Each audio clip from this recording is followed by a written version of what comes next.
मुंबई में जर्जर इमारतों को लेकर एक बार फिर बड़ा सवाल खड़ा हो गया है। जी हां, बोरीवली के आईसी कॉलोनी स्थित एंजेला विला इमारत को बृहन्मुंबई महानगर पालिका यानी बीएमसी ने खतरनाक घोषित कर उसके बाहर चेतावनी नोटिस लगा दिया है। मनपा का कहना है कि इमारत रहने के लिए असुरक्षित है और किसी भी समय बड़ा हादसा हो सकता है। लेकिन दूसरी ओर इमारत के रहिवासियों का दावा है कि उन्होंने बीएमसी के नोटिस के बाद स्वतंत्र स्ट्रक्चरल ऑडिट कराया था, जिसमें आवश्यक मरम्मत के बाद इमारत को रहने योग्य बताया गया। रहिवासियों के अनुसार उन्होंने करीब 34 लाख रुपए खर्च कर इमारत का मेंटेनेंस और मरम्मत कार्य भी कराया। इसके बावजूद बीएमसी ने उस ऑडिट रिपोर्ट को मान्यता नहीं दी और इमारत खाली करने के निर्देश जारी कर दिए। इतना ही नहीं, लोगों का आरोप है कि उन पर दबाव बनाने के लिए पानी और बिजली जैसे मूलभूत सुविधाएं भी बंद कर दी गई। अब इस पूरे मामले ने कई गंभीर सवाल खड़े कर दिए हैं। आखिर इमारत को कब और किस आधार पर खतरनाक घोषित किया गया? रहिवासियों द्वारा कराए गए स्ट्रक्चरल ऑडिट को क्यों खारिज किया गया? अगर लोगों को घर खाली करने के लिए कहा जा रहा है तो उनके पुनर्वास की क्या व्यवस्था की गई है? और यदि रहिवासी इमारत खाली नहीं करते हैं तो प्रशासन की अगली कार्रवाई क्या होगी? एक तरफ मनपा सुरक्षा का हवाला देकर अपनी कार्रवाई को सही ठहरा रही है, तो दूसरी तरफ रहिवासी खुद को बेघर होने की कगार पर खड़ा महसूस कर रहे हैं।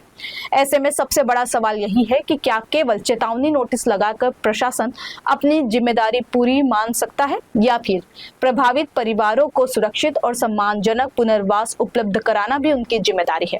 अब देखना होगा कि इस मामले में प्रशासन क्या ठोस कदम उठाता है। देखिए, आज मुझे सुबह सुबह सोसाइटी वालों का फ़ोन आया कि यहाँ पर बीएमसी के अधिकारी लाइट और पानी काटने के लिए आए हैं। मैं यहाँ पर पहुँचा, तब तक पानी कट चुका था और लाइट काटने की तैयारी थी। तो मैंने उनको बोला, भाई कितना प्रेशर में काम क्यों कर रहे हो? क्योंकि यहाँ पर आप देखोगे तो ये पूरी बिल्डिंग जो है वो इतनी अच्छी तरीके से बनाई गई बिल्डिंग है। यहाँ पर कोई भी एंगल से ऐसा नहीं लगता है कि C1 कैटेगरी में आए। लेकिन फिर भी अगर C1 कैटेगरी बीएमसी ने दिया होगा तो उनके काफ़ी सारे नॉर्म्स होंगे, कायदा कानून होगा, उसके मद्देनज़र उन्होंने दिया होगा। मैं उस पे हस्तक्षेप नहीं करना चाहता, लेकिन ये जो समय है, बारिश का जो समय है, आज आप देख सकते हैं सब 70, 80 साल के यहाँ पर बूढ़े माताएं बहनें यहाँ पर है, ये कहाँ जाएंगे? आज अगर आपने तुरंत, इनके पास दूसरा कोई चारा नहीं है, कमाने वाला कोई घर में नहीं है, आज अब अभी बीमार पड़ा हुआ है, लड़का बीमार है, हार्ट के पेशेंट है, तो मेरा ऐसा मानना है कि मुंबई महानगर पालिका ने कम से कम इसको मद्देनजर रखते हुए इनको सहूलियत देनी चाहिए। और ये कोर्ट में भी गए और कोर्ट का निर्णय आने तक तो कम से कम इनको रुकना चाहिए था, ऐसा मेरा मत है। कितने वर्ष पुरानी बिल्डिंग है और इसका स्ट्रक्चरल ऑडिट हुआ था क्या? इसका स्ट्रक्चर ऑडिट एक बार हो चुका है, वो C1 कैटेगरी में बीएमसी ने बताया। जब इन्होंने कराया तो उसमें C2 दिखा था, बहुत सारे कायदा कानून का पेज है वो, लेकिन बिल्डिंग देख के तो मुझे ऐसा नहीं लगता है कि ये C1 कैटेगरी की होगी।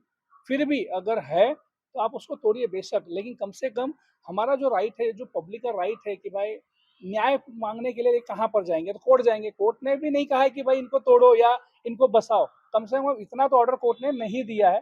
तो कोर्ट का अब ये डेट है 30 तारीख तक, 30 तारीख तक इनको वेट एंड वॉच करना चाहिए कि भाई उसका निर्णय क्या आता है, उसके बाद डिसीजन लेना चाहिए। बीएमसी हमें काफ़ी टाइम नोटिस भेज रहे थे कि बिल्डिंग तोड़ने वाला है। फाइनली हम लोग ने डिसाइड किया बिल्डिंग को रिपेयर करो। फिर बीएमसी को बोल दिया कि हम लोग रिपेयर कर रहे हैं। बीएमसी ने ये बोला ठीक है। कॉन्ट्रैक्टर मिला हम लोग को, जयप्रकाश नारायण करके। फिर बीएमसी ने लिख के तो नहीं दिया, लेकिन एक म्यूनसिपल ऑफिसर ने हम लोग को परमिशन तो दे दिया बिल्डिंग रिपेयर करने के लिए।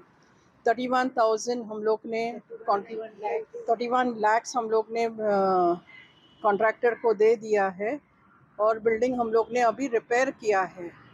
इतना पैसा डालने के बावजूद, और मैटर कोर्ट में भी है, इतना पैसे डालने के बावजूद बीएमसी हम लोग को फिर भी सता रहे हैं। किसके दबाव से हम लोग को नहीं मालूम। निवेदन करेंगे शासन प्रशासन से? हम लोग सिर्फ विनती करते हैं कि हम लोगों को इधर रहने दो, आराम से, तकलीफ मत दे दो। हम लोग सब सीनियर सिटीजन हैं, इधर पैदा हो गए हैं, बूढ़े भी अभी इधर ही हो गए हैं, और इधर भी मरने ही दे दो, बस इतना ही रिक्वेस्ट है।